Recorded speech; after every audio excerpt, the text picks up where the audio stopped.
The rain-slicked alley behind the glittering skyscrapers of downtown Manhattan reeked of desperation and discarded dreams.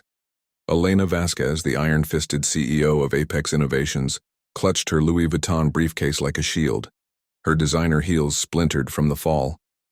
She'd been late, always late, barking orders into her phone as she cut through the shadows to her chauffeured car. But tonight the shadows had teeth. Two figures lunged from the gloom, one yanking her bag, the other pinning her against the cold brick wall. Her ankle twisted with a sickening crack as she fought back, her screams swallowed by the storm. "Please," she gasped, voice breaking like fragile glass. "Don't hurt me. I can't walk."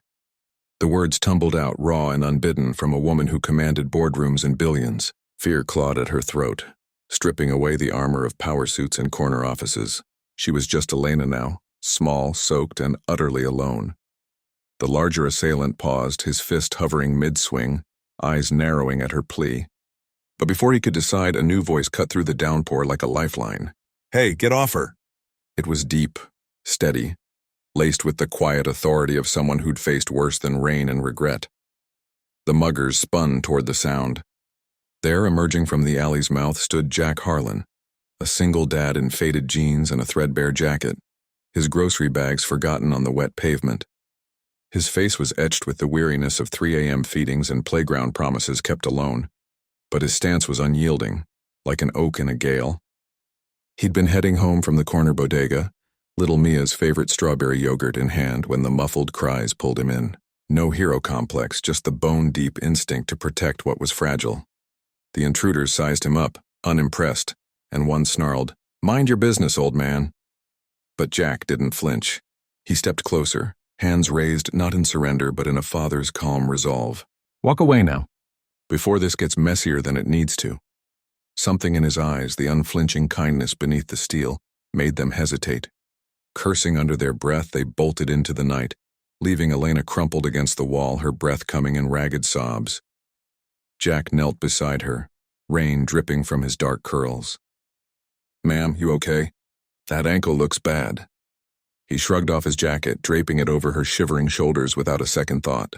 Up close, Elena saw the lines of exhaustion around his eyes, the faint scar on his knuckles from fixing toys or maybe from holding back tears.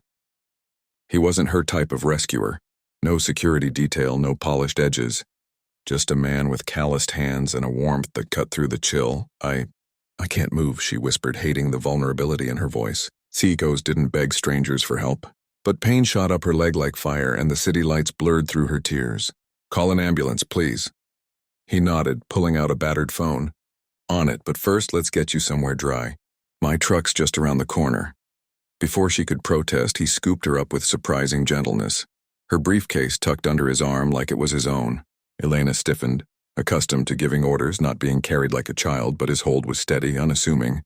As he settled her into the passenger seat of his rusting pickup, the cab smelled of coffee and crayons, a world away from her penthouse leather and lattes. The hospital was a blur of fluorescent lights and curt nurses. "Sprained ankle," they said, "severe but not broken. Crutches and a boot for 6 weeks." Elena stared at the x-ray, her empire suddenly feeling like a distant kingdom. Jack waited in the lobby, flipping through a dog-eared magazine until she emerged, pale and propped on aluminum poles. "You don't have to," she started, but he was already there, offering his arm. "Jack Harlan," he said simply, as if names were enough. "I live a few blocks from here. Let me get you home." Home, the word stung. Her home was a sterile Tribeca loft, empty save for takeout containers and unanswered emails. "I have a driver," she lied, pride flaring. But the pain meds dulled her edges and the rain hadn't let up. Against her better judgment, she nodded. His apartment was on the 3rd floor of a walk-up in Hell's Kitchen, peeling paint, stairs that creaked like old bones. Jack carried her up each flight, pausing only to catch his breath, his free hand gripping the rail. "Sorry it's not the Ritz," he grunted with a wry smile. Inside, the space was a testament to love's quiet chaos.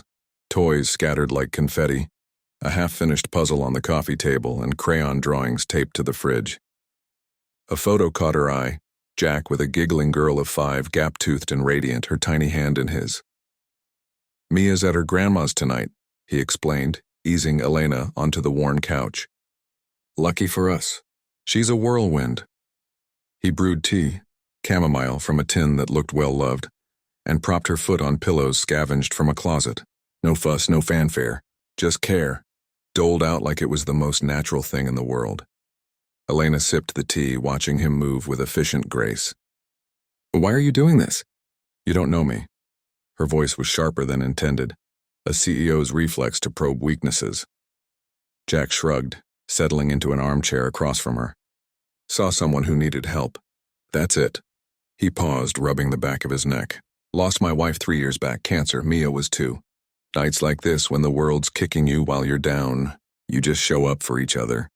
Or try to." The words landed like a punch she hadn't braced for. Elena's throat tightened. Apex Innovations, her apex, had laid off thousands during the merger frenzy, including nurses and aides at the very hospital where Jack's wife had fought. She remembered the spreadsheets, the cold calculus of profit margins. "I'm sorry," she murmured, the apology feeling too small. He waved it off. "Life's a crapshoot, but Mia, she's my why, keeps me going." His eyes softened, and in that moment, Elena glimpsed the man behind the rescuer, a widower piecing together freelance graphic design gigs between daycare drop-offs, scraping by on grit and grace. Dawn crept in with hesitant light, painting the room in gold.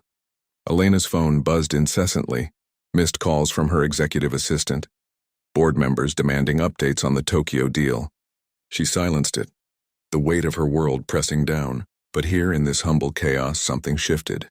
Jack made breakfast, scrambled eggs and toast, nothing fancy, and as they ate, he shared stories of Mia's latest masterpiece, a finger-painted superhero dad that hung crooked on the wall. "You're good at this," she said quietly, gesturing to the domestic ease. "Being present," he chuckled. "Necessity's a hell of a teacher. What about you? What's a powerhouse like you doing cutting through alleys at midnight?" Elena hesitated, then let the truth spill. "Chasing the next win, always. My father's voice in my head. Vasquez's don't rest. Built Apex from nothing, but..." She trailed off, staring at her bandaged ankle. "Tonight I couldn't even run." Jack leaned forward, his gaze steady. "Power's not in the running, Elena. It's in the standing still long enough to see who's beside you." The words pierced her, an unexpected turn in the quiet morning. She thought of the mergers, the firings, the lives upended like hers had been in that alley.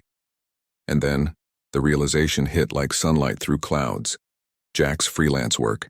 She'd seen his portfolio online once, pitching for a contract her team had rejected. Harlan Designs, she'd dismissed it as small time. But now, looking at him, she saw the talent, the heart poured into every pixel. By noon, Mia arrived, a bundle of braids and boundless energy, clutching a stuffed unicorn. "Daddy, who's the lady with the funny boot?" she demanded, climbing onto the couch without ceremony. Elena laughed, a real one rusty from disuse. "I'm Elena, and this boot, it's my superhero cape, temporarily grounded."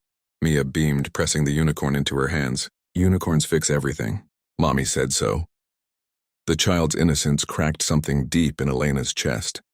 Jack watched, a soft pride in his eyes, but Elena saw the shadows too, the unpaid bills tucked under a magnet, the fridge with just enough for tomorrow. That afternoon, as Jack helped her hobble to a cab, Elena made a decision. Not a boardroom decree, but a quiet vow. She spent the next weeks on crutches, her world shrinking to coffee runs and voice memos. But she didn't forget. One evening she called Jack, not as CEO, but as Elena. "Dinner, my treat. Mia, too." It became a ritual. Tuesdays at a cozy Italian spot, where Mia's chatter filled the silences, and Jack's stories wove threads of normalcy into Elena's frayed edges. She learned his dreams to launch a kids' book series inspired by Mia's wild imagination. He learned hers, to reclaim the soul of Apex, to build not just profits but people. The unexpected deepened when Elena dug into company files. Jack's wife's medical bills had bankrupted them, and Apex's cost-cutting had slashed her insurance coverage mid-treatment. Guilt twisted like a knife, but so did resolve. In a late-night board meeting, via Zoom, foot still elevated, she pushed through a radical pivot, reinstating healthcare for laid-off families, retroactively. "We're not just innovating tech," she declared, voice fierce. "We're innovating humanity."